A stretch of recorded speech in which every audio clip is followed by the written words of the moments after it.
Maka kalau kata hari Arafah hari ini, kita nak buat apa di sini? Nabi SAW sebut dalam satu hadis riwayat Jabir kalau tak silap, Abdul Ayyam Yaum Arafah. Hari yang paling afdal dalam setahun ialah hari Arafah.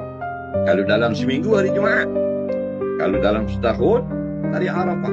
Bila kita duduk pada hari yang Nabi kata paling afdal, maka tidak mesti kita duduk di Arafah. Kalau Arafah tu makaniyah. Tapi kalau Yaum Arafah zamaniyah. Jadi zaman kita duduk pada masa Arafah, inilah harinya. Cara ibadahnya yang sangat besar ialah puasa. Nabi sebut dalam satu hadis, siyamu yaumi Arafah ahtasibu 'ala Allah an yukaffira sanah. Aku beritahu kamu ni, puasa hari Arafah mengharapkan Allah Ta'ala yukaffirus sanah, ampunkan dosa setahun. Tahun bila tu? Allati qablah wassanah allati qablah. Satu tahun sebelum ni Allah ampun setahun.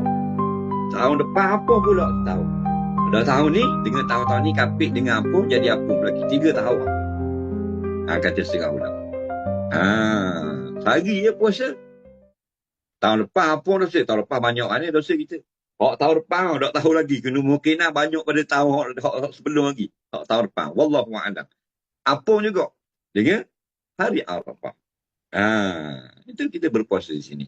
Dan yang kedua, berdoa. Berdoa tak mesti di Arafah. Di Arafah orang duduk dengan di padang tanah Arafah, dengan di padang pasir dan sebagainya, duduk berwukuf. Kita di sini berdoa. Doa ni. Doa kepada aku. Maka hari ini kita ambil perintah Allah. Doa ni. Doa kepada aku. Kita ambil ini hari yang terbaik. Khairul doa. Doa yaumi Arafah. Nabi kata khairul doa. Antara doa yang paling baik ialah doa yaumi Arafah. Doa pada hari Arafah pada 9 Dzulhijjah. Dah doa mana? Ikut pandang dalam hadis banyak doa-doa Rasulullah, doa maksur. Kita duduk di Kota Baru ni, doalah pada minta panjang umur. Ya Allah, ya Tuhanku, berkat hari Arafah ini, hari yang berkat. Hari orang-orang membesarkanmu di tanah hukum dan sebagainya. Untuk panjangkan umur aku agar aku sempat beribadat kepadamu.